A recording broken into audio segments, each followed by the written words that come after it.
Hello po, no? Good morning. Aga ko, no? Early riser, Sir Bong. Napapag-usapan natin yung lesson plan. Kasi hindi na DLL ang gagamitin, di ba? Sabi nila. Ang gagamitin na itong ilaw.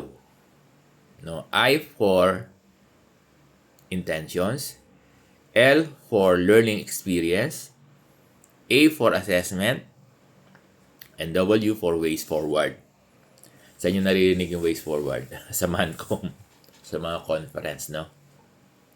Oo. Sabi ng mga guro, sorry. Sir Bong, detailed po ba yung lesson plan sa trimester? Itong ilaw. Kung gusto mo. Kasi any design will do basta pasok dito sa concept ng ilaw. Paano kung gawin ko po ay simplified? Pwede rin. Basta pasok dito sa ilaw. No? Kung skeleton, hindi pwede. Wala na tayong makikita. Baka ilagay mo na lang ILAW. No? So, hindi pwede yun. Kasi ang purpose naman nito, any form will do eh. Yung mga hindi marunong masyado, lalo na yung mga, masyado ka naman underestimate kasi marami na ring olds ngayon, talagang kahit yung mga seasoned teachers natin na may mga edad na marunong pa rin mag-computer, marunong sila. Pero kung talagang worst comes worst at hindi talaga sila marunong, pwede kasi handwritten o handwriting. Pwede. Alam niyo, pwede rin ito yung katulad DLL. I-format mo lang yan, di ba, sa computer. Tapos, i-fill out mo na. It can be like that. Pwede rin, yung i-benchmark yung DLL. Di ba? Basta pasok dun sa ilaw. Ito na yung mga term, intentions. Pero actually, diniscuss ko na, di ba? Yung intention, parang yan yung objectives, no? Yung learning experience, yung mga activities ng bata. Then, assessment, sabi ko, dapat ito ay formative, no? Then, ways forward, walang iniwan to sa homework assignment, no? It is just like that. O, walang iniwan dun sa, pareho din naman yung mga old lesson plan noon, O, kaya lang, baka mamaya maglabas. Kaya, wait dan muna natin, ha? Baka maglabas ang CID para mas perfect yung mga terms, yung mga, ilalagay natin dito. Baka magbigay sila, no? Base doon sa mga learning exemplars. Speaking of that, yung mga learning exemplars ng hindi naman daw yun mababago. Basta ipapasok lang dito sa ilaw. Ganon. So, balikan natin yung tanong. Yung ilaw ba ay detailed, mahaba? Nasa iyo yan. Diba? Pwede bang simplified o iklian lang? Pero nando naman yung yung mga ng ilaw. Di ba? Yung mga important things to do, activities, ando naman ilalagay. Nasa iyo yan. Skeleton, hindi po pwede yan. Baka wala nang makita. Pwede bang computerize? Yes. Ako mas yun, ang tingin ko, ang teacher mas mas gusto yan. 'Di ba? Lalo pat technology based na tayo, no? High end. Pero still, yung mga gusto ng baka mamaya nasa mall sila, gumagawa sila, hindi pwede. Yes. 'Di ba? Nasa park sila, gusto nilang gumawa doon. Pwede. Pwede. Pwedeng na lang. Any paper will do. Siguro, yes.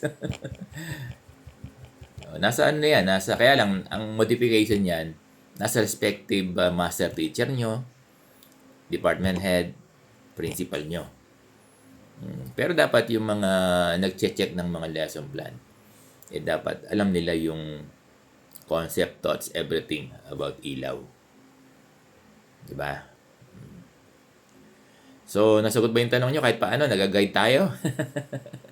Oo, hindi lang naman ako ang mga rito, no? Mas expert dito, yung mga PSDS. Ako din nagtatanong. Yung Sir CJ Ilagan. Hello, Sir CJ. At saka yung aming CID chief, Dr. Jocelyn Alinyab. Tinatanong ko din siya dito. Actually, maraming pinorward si Sir CJ eh. Si-share ko Sir CJ yung ginawa mong yung ginawa mong format ng template ng elementary, grade 1, 2, 3 yata. Napakagaling na EPS niyan, Sir CJ Ilagan ng Division ng Caloocan. At yung kanyang CID Chief, Dr. Jocelyn Alinyag. Di ba, tingin ko ma'am, no, maglalabas kayo, no? Sir CJ, Dr. Joy, maglalabas kayo ng template probably para dito.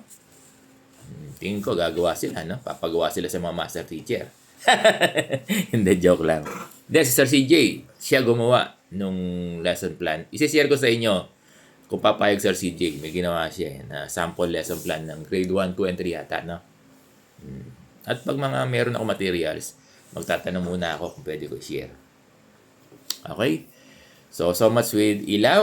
Marami pa tayong pag-usapan tungkol sa ilaw. Basta may mga developments about ilaw para mapalis natin to, no, dear teachers.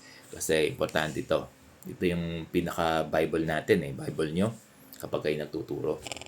Kaya ano pa natin to, i-expound pa natin, i-research pa natin dito. Dito sa vlog ni Sir Bong. Tungkol dito sa ilaw para ma-perfect natin.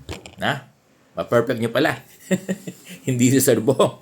Oo nga, Pero kung ako mag-check ng ilaw, yung concept ng ilaw, yung thoughts ng ilaw, yung sinasabi ng mga authorities natin tungkol sa ilaw, yun dapat na i-comply.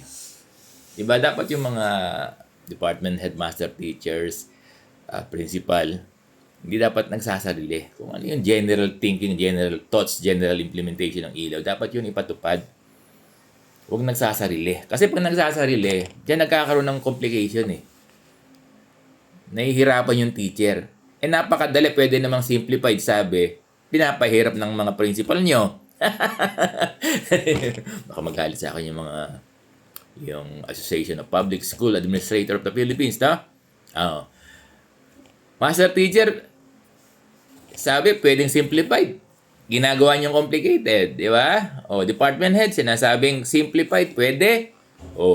Pwedeng detailed, pwedeng simplified. Di ba? Basta pasok doon sa ilaw. Di ba? Plan intentionally, teach effectively, learn meaningfully. Basta pasok dyan sa mantrang yan, sa thoughts na yan. Pasok yung ilaw mo. Di ba?